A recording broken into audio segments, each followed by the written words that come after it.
It just won't, yeah, it won't be public to everybody, but That's fine. It doesn't have to, yeah. Thank you very much. Okay. Okay. Chapter 3, verse 1. So where we last left off, Daniel tells Nebuchadnezzar what his dream was, and basically it was a very fascinating dream, and of course, I mean, it was a very perplexing dream, but Daniel's explanation of it is fascinating, and basically the gist of the explanation is that there will be different empires, that one will more or less succeed the other, and Nebuchadnezzar is like the first and greatest of all these empires, and ultimately Mashiach will come and obliterate whatever is left standing. Okay, chapter 3, verse 1. Nebuchadnezzar Malka. Nebuchadnezzar the king, Avad Slaim di Dahav. He made an idol of gold. Rumei Amin Shitin. Its height was, excuse me, 60 amos high. 60 amos is like 90 feet high. That's pretty high. Posye Aminchis. Its width was 6 amos, so like 9 feet wide. Akime bevikastura b'medinas Bavel. Um, and he established this idol in a place known as Bikastura within the country of Bavel. Okay, what is the significance of this idol that Nebuchadnezzar created? It's interesting. People were asking last time how Nebuchadnezzar felt about, this idea that yes, he's the top of the idol and it's gold and all that, but he's going to be pushed aside, or not him, but his line is going to be pushed aside. So at the time, I think we basically were operating under the assumption that he still felt pretty powerful, and that's all fine and well. What we're seeing now is something else. The Metzudas David says that Nebuchadnezzar builds an idol, and he brings down a medrash that the reason why Nebuchadnezzar built the idol was he was hoping that the Jewish people would get caught up with this idol. And if the Jewish people get caught up with worshiping this idol, then they will not merit to rule the world down the road. In other words, it bothered him, this whole image of the Mashiach coming and pushing everyone else aside. Mr. Scheitzer, just give me a minute or two, and then I'll be happy to pass the baton over to you. Um, the Malbim has a very different shot. We've read it referenced a few times already. The representation of Nebuchadnezzar and his kingdom from the dream that we were discussing last week was the head, which was made of gold. So what does Nebuchadnezzar do?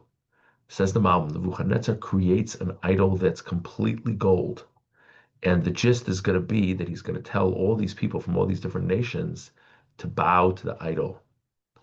And the Malbim says that what Nebuchadnezzar is trying to create is he's trying to create a sense that all the nations of the world recognize Nebuchadnezzar reigns supreme.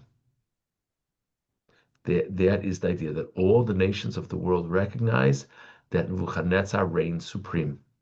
And he's hoping that if everyone is bowing to that golden idol, which represents him, that will be like a shift from the message of the dream. And that indeed now his reign will not be pushed aside. Um, Rashi brings down this idol was 60 amos high, um, made of gold. So Rashi asks a basic question that, by the way, it's totally out of proportion. In other words, it's 60 amos high, but it's 6 amos wide. So, why didn't it teeter over on itself? So Rashi says it did, that it couldn't stand up. And finally, they needed to make some kind of base for it. That was an interesting thing. Um, Reb Sajigon says the significance of his positioning the idol in Bikkas Dura is when the Jewish people first were exiled and the Kasdim, the soldiers that were commissioned by Nebuchadnezzar, killed many of them. Bikkas Dura was the place that they killed them. And so this is a place where there's great fear that the Jews harbor towards the power of Bavel. And so the fact that he had this idol positioned in Bikastura is specifically intended to intimidate the Jewish people. Mrs. Scheinton, did you want to say something? I just wanted to say that according to the notes here, the idol was not solid gold. It was probably overlaid with the metal. Interesting. Okay. Thank you for sharing that. Okay. Verse 2. Nebuchadnezzar Malka shlach lemichnash lach ashtar penaya signaya upachvasa adar gozraya davraya disavraya tiftoye v'chol shiltone medinasa. Nebuchadnezzar the king sent out to gather in all of the different officers, v'chol shiltone medinasa, and he called in all the rulers of different countries, lemese lachanukas tsalma, that all these people, all these advisors, maybe not advisors, but all these prominent people in his government, all these people that represented the governments of other countries, all these people should come to the dedication of his idol, Tiakem Nebuchadnezzar Malka. They should come to the dedication of this idol that was established by the king Nebuchadnezzar. Okay. By the way, the Malbim says he can't invite all the nations of the world to see his idol. I mean, there's not room, it's not feasible. But what he can do is he can invite representatives of all these different nations. Okay, so he is basically anyone who has a position in his government or is in the area and is represents another country, he invites them to come. Instructs them to come is probably the better way to say it. Beidin miskanshin achashtar penaya signaya ufachvasa adar gozraya the Davraya, the Savraya, Tiftoye, V'chol, Shiltana Midinasa, all these different who's came, Lachanukas Tzalmut Yakem Nebuchadnezzar Malka, to the dedication of Nebuchadnezzar's idol, the Kamin, Lekavel Tzalma, Tiakem Nebuchadnezzar. And they stood there before the idol which had been established by Nebuchadnezzar, verse 4. V'charoza Karei V'choyel. And he called out in a loud call, Lechon Amrin Amamaya, Umaya Vilishonaya. I say to you, nations and tongues. Verse 5, V'idana, the Sishmun Kol Karna Mashrokisa. When you hear the sound of, and now we list off various instruments, Kasros, Sabcha, Psanterin, Sumponia, basically, he says, when you hear the sounds of all these different musical instruments, tiplun, fall to the ground. Visiskadun blitzelam dahava, tiakem Nebuchadnezzar malka. So when you hear, the shofar blow and this instrument and that instrument and that instrument, get down on the ground and bow to the idol established by King Nebuchadnezzar. Verse 6. Uman di lo yipol v'yiskud, a person who does not fall down to the ground to bow. Ba shasa yisramei lego atun nura yakidita. Okay, look, anyone who decides not to bow down on the ground when the trumpets are blown will get thrown into a fiery furnace. So that is, let it not be said that the people didn't have a choice. They could bow to Nebuchadnezzar's idol, or they could face certain death. So, of course, they had a choice. Fine. Verse 7. Kol kaveldna bezimna kedishamin kol amamaya kol karna mashrokisa kasos shabcha pastainron chos nezmara. And indeed, the moment came where the people heard these musical instruments. Naflin kol amamaya. All of the nations, Umaya, Velishonaya, all the different nations, fell to the ground, Sugdin, Litzelim Dahava, to bow to the golden idol Tihakem Nebuchadnezzar Malka.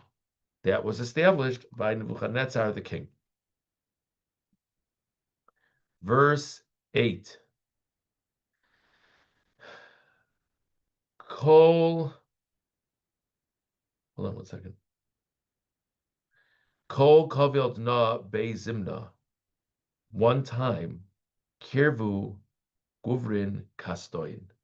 One time, Kastian men approached. V'achalu kartseon di Yehudoi. And they spoke negatively regarding the Jews. Verse 9.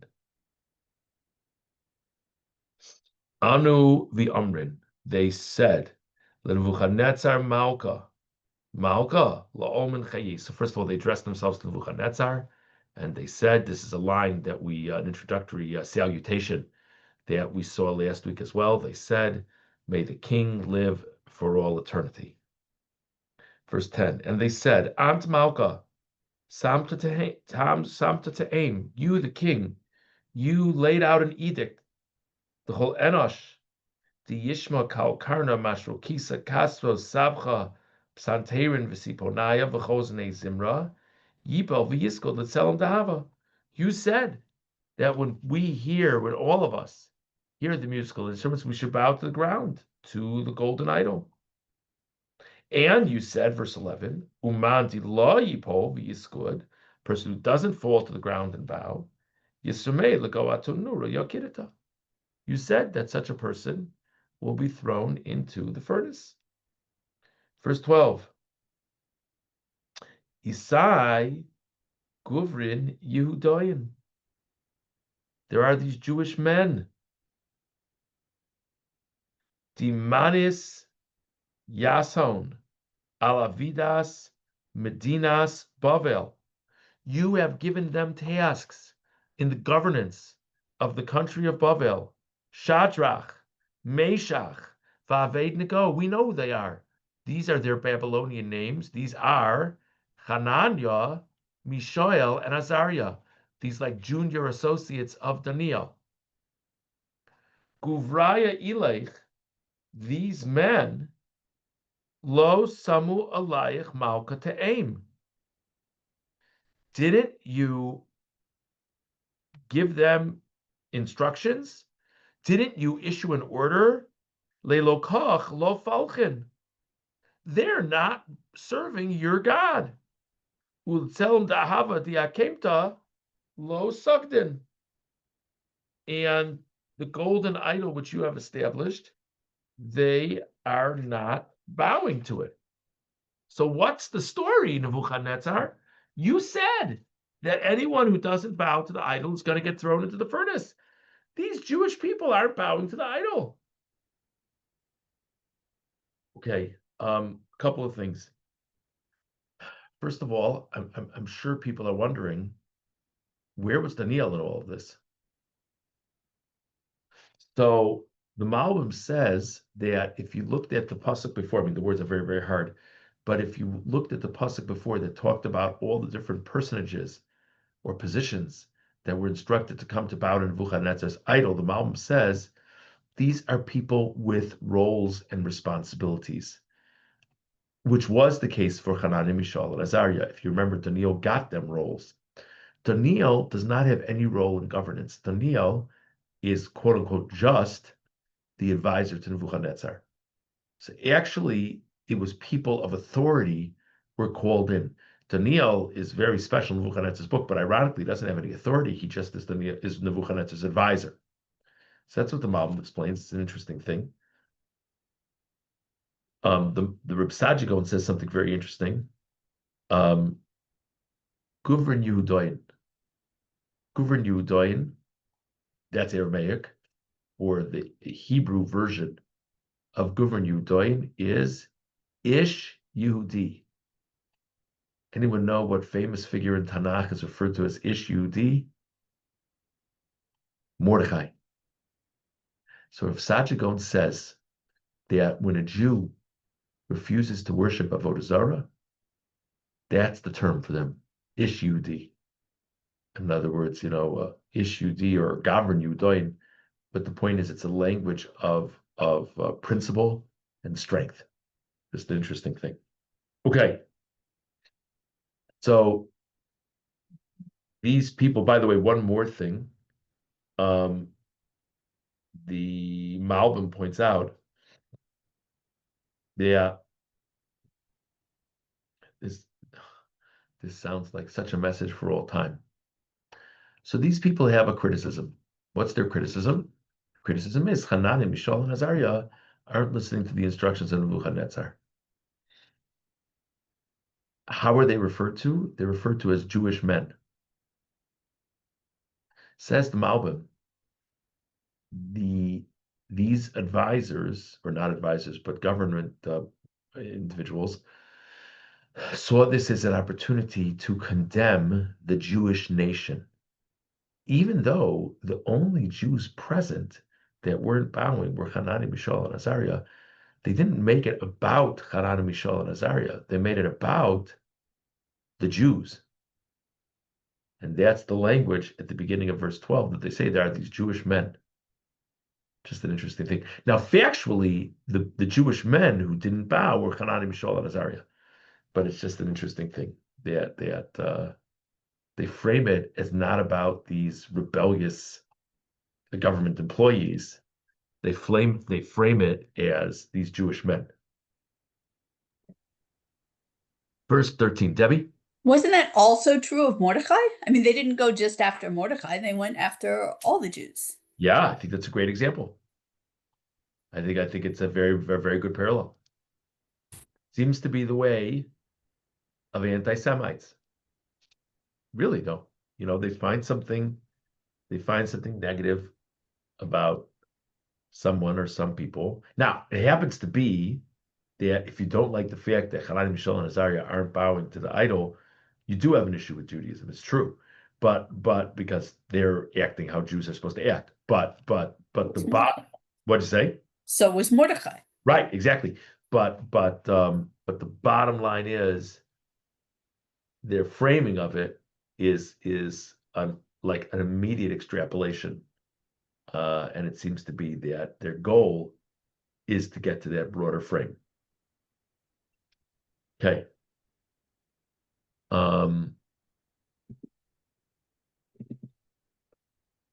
The Malbim does say that the reason why it's such an issue here is there are all these representatives of different countries. So the feel is that the representatives of groups from around the world are bowing to Nebuchadnezzar's idol. So when the Jews present aren't bowing, it feels like the Jews don't accept Nebuchadnezzar's idol. Okay, verse 13. Beidai Nebuchadnezzar bergaz v'chama. So now Nebuchadnezzar responds with wrath and anger. Amar lohisoya l'shadrach meshach vavad vaved. So he says, bring in these Hanani, Mishael, and Azariah. Bedayin guvraya ilech hesayu kanam malka. So indeed, these three Jews were brought before Nebuchadnezzar. 14. Ane Nebuchadnezzar v'yamar lahon. Nebuchadnezzar said to them, Hatzta, Shadrach, Meshach, v'Abednego. Is it empty? Do you think my decrees are hollow? That's how the Metzudas David explains it. Leilohi loy seichon polchen. You're not worshiping my God. Uletzelm dahava diakemes lo sogdin. And to the gold idol that I've established, you are not bowing. It's interesting. The Malbim says that he specifically calls them forward or calls them to his palace because, according to the Malbim, officially on paper, he accepted religious freedom. He accepted the concept that people could worship whichever God they wanted to worship. So the issue now is the overt disobeying of the instructions of the king. That's what he's getting at. And so that point is brought home by his looking them straight in the eye and saying, do this, and they're not doing it. Hey, verse 15. Ka'an hein isechon asidin. If you accept for the future, di v'idana, di sishmun ko karnamash rokisa kasro sabcha psanterin bisum punya v'choz nei zamara tiplun v'siskudun l'tzalma di avdes. If you accept that in the future, listen, you've messed up until now. I heard that you're not bowing to my idol when the instruments are played. But if you accept for the future that you will, vehein los iskadun ba shata tisramun legoatun nuri kidita. Now look, in the future, if the time comes where those instruments are playing and you don't bow down to my idol, you will be thrown into a fiery furnace. Uman hu elaka di sheis vunchon min yidi. This is really interesting. And who's the God who's going to save you from me? In other words, I know you people are into the Jewish God. You're Jews. I get it. But I'm telling you, Judaism, Shmudaism, you can tell me all the dogma you like. Bottom line is, next time those instruments play, if you're smart, you're going to bow to my idol. And if you don't bow to my idol, you're going to get thrown into the fiery furnace. And who's the God who's going to save you from me throwing you into the fiery furnace? Verse 16. Ano Shadrach, Meshach, V'Abednego. So now the three of them respond. V'Amrin l'malka, and they said to the king, Nebuchadnezzar, lo chashchin anachna al dna piskam la savusach. First of all, how does everybody keep on referring to him in this sefer? Everybody keeps on referring to him as Malka, the king. They generally say some kind of blessing as they say the king. They refer to him as Nebuchadnezzar. On a first name basis. That's right. I'm saying this is the equivalent. Go into the White House, whichever president you like or don't like, whatever it is. Everyone says, Mr. President. Maybe they say Mr. Trump, Mr. Biden, whatever. It basically says, if you don't bow down next time, I'm throwing you into the furnace. They say, listen, Donald, listen, Joe, this is what's happening now. That's exactly what they're doing, first name basis, which clearly is a thumbing the nose at him. But he spoke pretty strongly to them, and he spoke pretty strongly about their God. He said, if I decide I'm going to throw you into the fire first, there's nothing your God can do to save you. Really, Nebuchadnezzar? They say back, we are not moved by what you say, and we don't feel the need to mollify you. How much this stuff explains it. Yud Zayin 17. Henisai Elakana. There is our God, the Anachnu Folchin, the God that we worship. Yochiel L'Shezavu Sana. Our God is able to save us. Minatun Nura Yakidita, from your burning furnace. Umin Yidach Malka Yesheziv. And from your hand, God can save. Says the Malbim, not only if we get thrown into the fire can God save us, but if you have us in hand, your mighty hand, your mighty soldiers.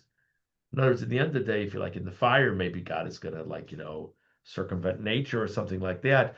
But the strong, the powerful, the mighty Nebuchadnezzar, if he would be holding us, it would be hopeless. Nope. If you're holding us, God can save us too.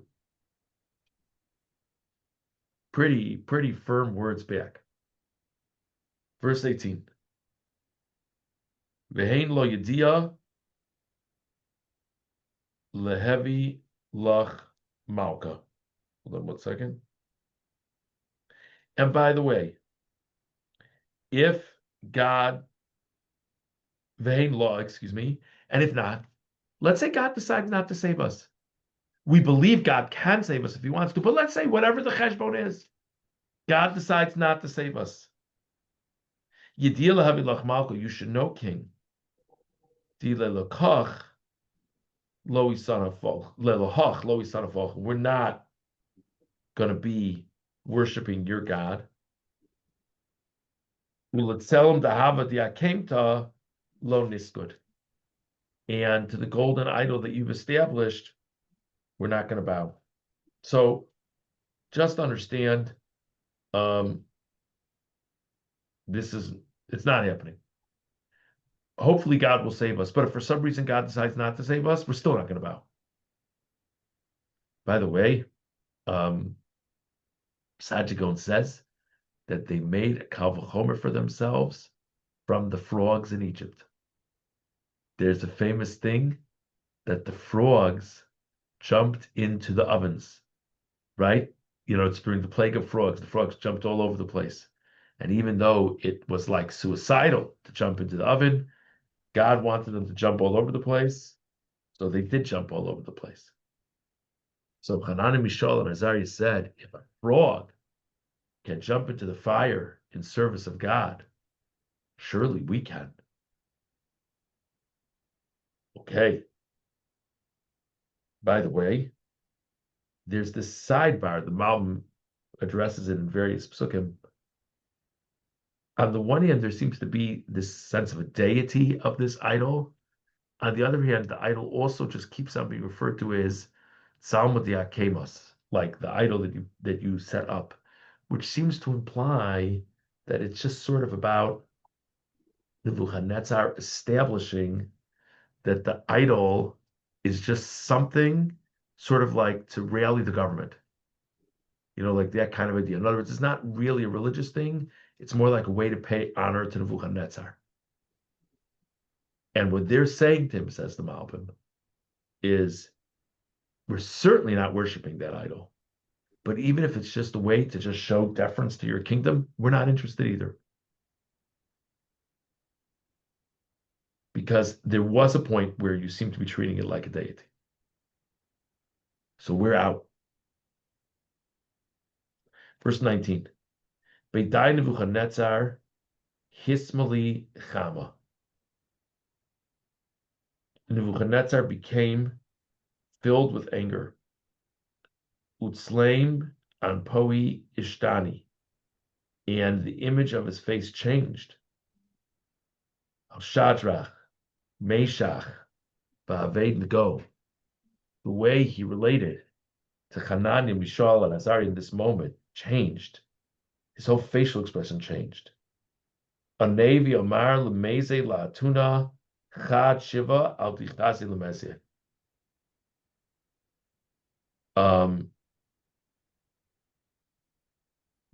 Metzudas David explains that Nebuchadnezzar instructs to put 7 times the normal fuel in this furnace. We're going to have the biggest fire that's ever been seen over here.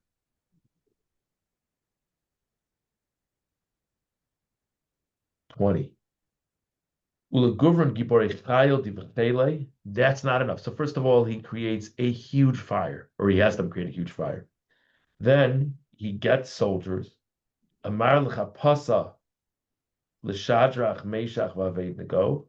He says it's time to restrain Hananiah, Mishael, and Azariah. L'mirme la'tunura yakidita, to throw them into the furnace. Okay, everybody good? Okay. Verse 21.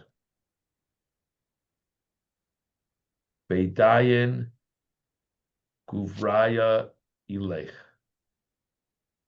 When these people came forward,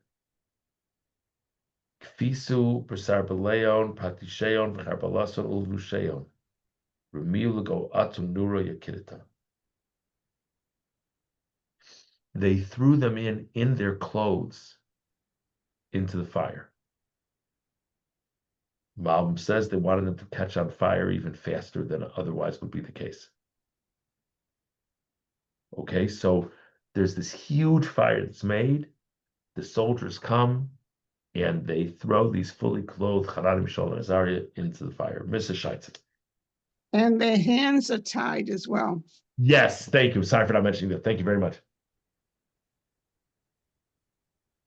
Verse 21. Beidain guvrai lech visu.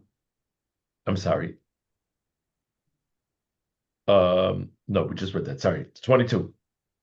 Kol kavel dna min dimilas malka machzafa va-tuna eze yasira. Guvraya ilech the asiku l'shadrach meshach v'aved-nego katil limon shviva di nura. Okay, so here you have these people standing, holding Chanayim, Nishol, and Azariah, who are tied up, and they're ready to throw them into the fire. But as they're standing, as these big tough guys are standing ready to throw Chanayim, Nishol, and Azariah into the fire, remember, this fire is 7 times the size or 7 times the fuel of a normal fire for those circumstances. So the fire they sort of lost control of the fire. And these soldiers who were holding Hanan, Mishael, and Azariah are killed by the flames.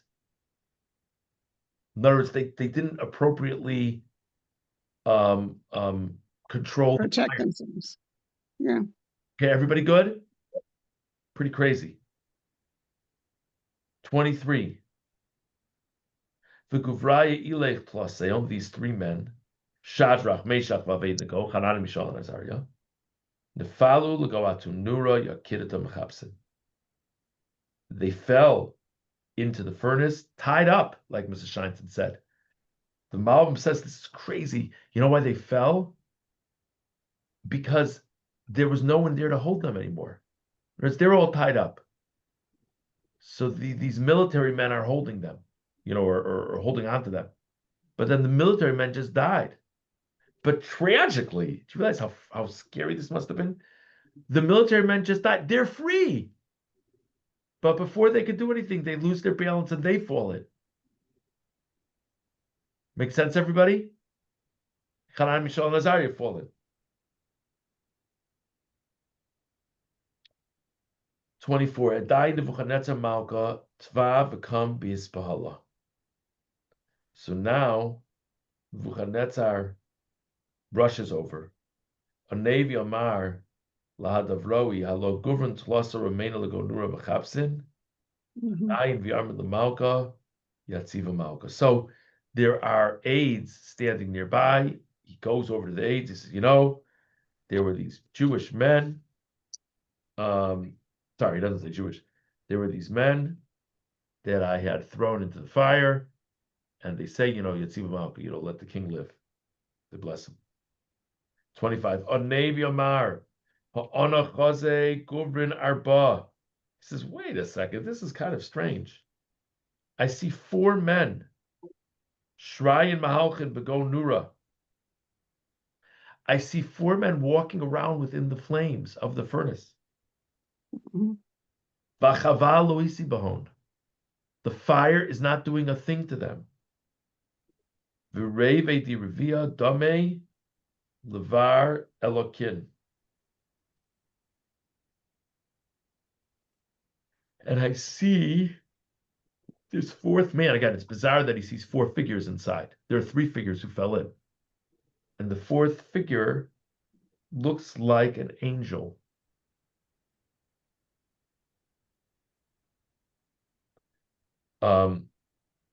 This is a really neat Rashi.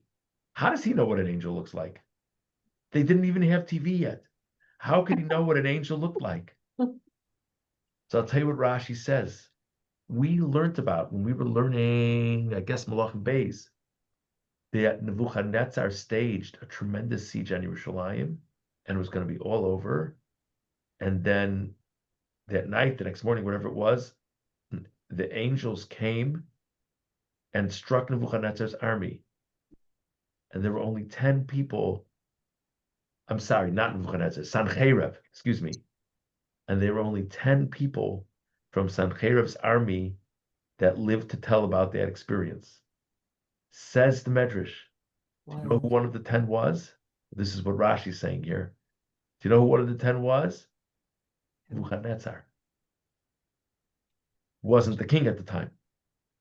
So Nebuchadnezzar had an image of what an angel looked like, because he saw the angel in that miracle. So he says, my gosh, this looks just like that angel. Okay. Verse 26. Beidayin karev Nebuchadnezzar l'sra atunura yokidata. So then Nebuchadnezzar approaches the entry to the furnace. A Navy Omar, and he says, Shadrach, Meshach, Va'aved-Nego. He calls out them, Hanani, Mishael, and Azariah. Avdoi di Elokai la puku veso. Servants of the upper God, come out. V'dai nafkin Shadrach, Meshach, Va'aved-Nego, Mingo, Nura. And then they walked out of the fire. Hanan, Mishael, and Azariah walked out of the fire. Now, this is interesting. How did they get in the fire?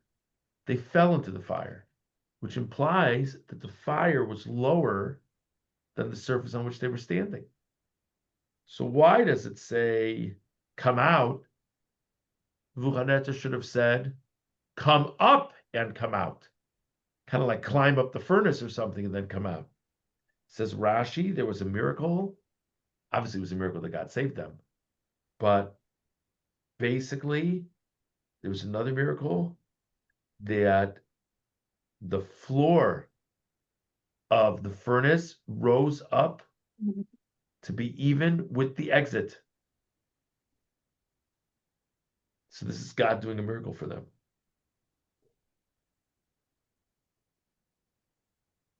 It's interesting, what sort of stuff it says. I mean, they clearly are surviving. So why does he have to invite them to come out? They were scared to come out because they thought he would kill them if they came out. But now that he invites them, they come out.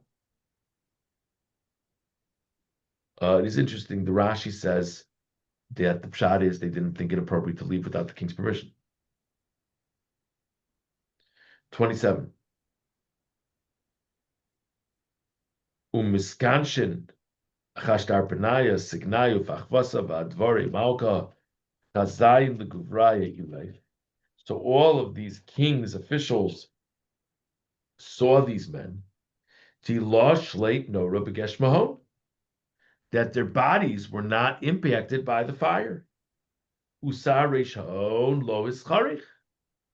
And the hair on their heads was not singed. And their, I suppose that means their appearance hasn't changed. The candles didn't die down. So it was an amazing thing. These people were surely goners, and now they just walk out, and it looks like they weren't touched at all. 28.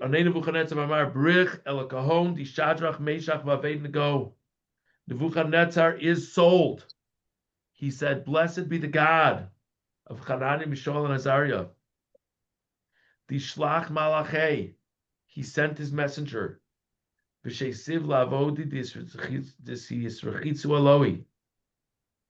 he saved his servants.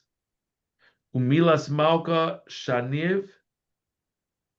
And the word of the king was overruled. He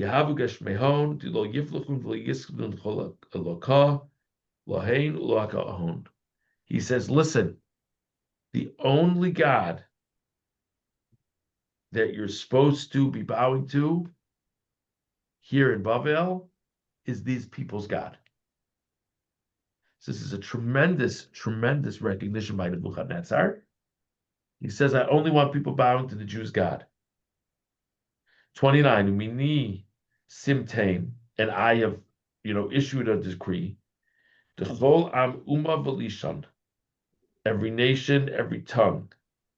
The Yemar Shalu Al Kahon. That I'm sorry, Shalu Al Elahon, that they say peace. Sorry, give me 1 second, please. I just want to make sure I'm getting this right.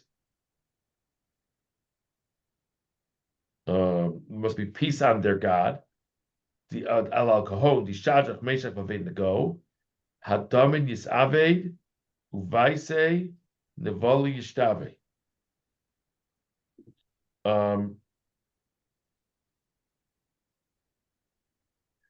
Hold on 1 second. I'm sorry.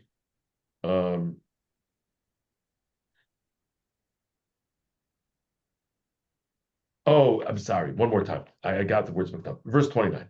Umini simtem. Nebuchadnezzar says to all these, governors and rulers, I give an edict. Dichol am uma v'lishan yemar shalu.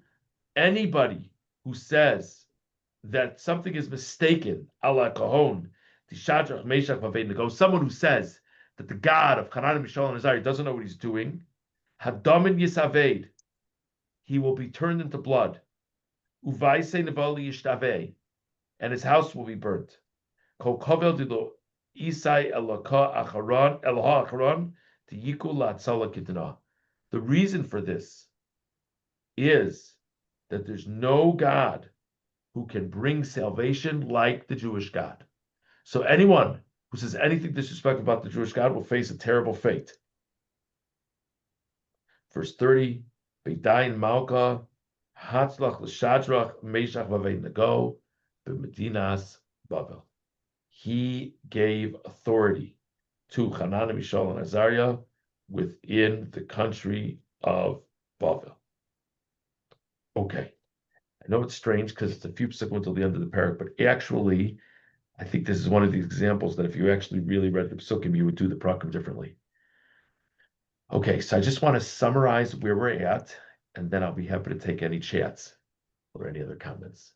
So the bottom line is, Nebuchadnezzar very much wanted everybody to bow to this God, whether it be that he wanted the avodah zarah to happen, whether it be that he felt that this idol represented him. Hanan, Mishael, and Azariah don't bow. The rule was that anyone who wouldn't bow would be thrown into the furnace. People tell on Hanan, Mishael, Azariah. Nebuchadnezzar says to them, I'll tell you what, do better from now on. They say that we have no interest. He has them thrown into the furnace, and they come out unscathed. And Nebuchadnezzar even sees an image of an angel in the furnace with them. Pretty amazing. And he's so taken by the Jewish God that he says, anyone who says that the Jewish God makes mistakes or doesn't know things or lets things pass him by will be killed. Okay. Now we're going to hold here. Now, before I take chats, I just want to just take an administrative note for a second. So next Wednesday night is the night before Thanksgiving. So I just want to ask if people are interested in meeting, and no pressure on anybody. If there's 5 people interested, we'll meet. If not, we'll take a week off. So show of hands or something. Okay, we're on. So we'll meet, God willing. Whoever doesn't have time, please don't feel any pressure to join. And even if the people said they'll come, if things change for you and you can't come, no problem at all. But God willing, we'll meet Wednesday night. I just want to look at the chats for a moment. I think it's Nebuchadnezzar. I'm not sure I would say Nebuchadnezzar is showing fear, but certainly showing respect. Certainly showing respect to the Jewish God. Thank you for that. Chana, thank you. It is certainly similar to Avram being thrown into the fiery furnace. It's certainly very similar. I want to, forgive me for mixing my subjects, but I want to just mention, because I think this is so neat. it's really interesting. The Parsha class today, we discussed the Ramban. The Ramban says that, well, I don't want to get too complicated. The bottom line is the Ramban draws lines of connection between this Galus of Bavel. He's not talking about this part of the story, but this Galus of Bavel and the fact that Avraham had originally lived in this area at Ur Kasdim. Oh yeah. So it's very interesting that in this same place, in the same region, generations apart, there are Jews who allow themselves to be thrown into a fire to not bow to anybody but Hashem. Yeah, so it's very connected. Thank you. Thank you. Mrs. Scheinson. I did, Elaine. I was just going to say that my notes say that it was Archangel It was what? Archangel Gabriel who was in the fire with them. Okay, thank you very much. Thank you. Miss Nancy. I'm just historically a little bit confused. Were all these other officials that were invited to come to this unveiling, were they actually officials of other independent nations, or were they part of the conquest that Nebuchadnezzar was already doing? I assume what I was thinking about before, I was kind of thinking of like the Soviet Union. I assume that the people he was inviting were the leaders of nations that already were under his thumb. I could be wrong about that, but that's what I assume. Yeah, that seems logical to me, but I was trying to. Yeah, I think so. Thank you. Thank you. He did conquer a lot of ground. You did. Okay, so we are going to hold here, and God willing, for whoever works for, we will meet next week. Okay. Thanks very much, Thank Rabbi. you, Rabbi. Thank Thank you. you. Stay safe, everyone. Don't forget, it's Rosh Chodesh tomorrow night. That's right. Thank you for the reminder. Yes. Anytime. Early Bye, Shaw. everyone. And you know what? You know what people say? You know what people say on Rosh Chodesh night? Good morning. I say that all the time. I don't need any Rosh Oh, Chodesh. okay. Be well, everybody. Take care. Good afternoon.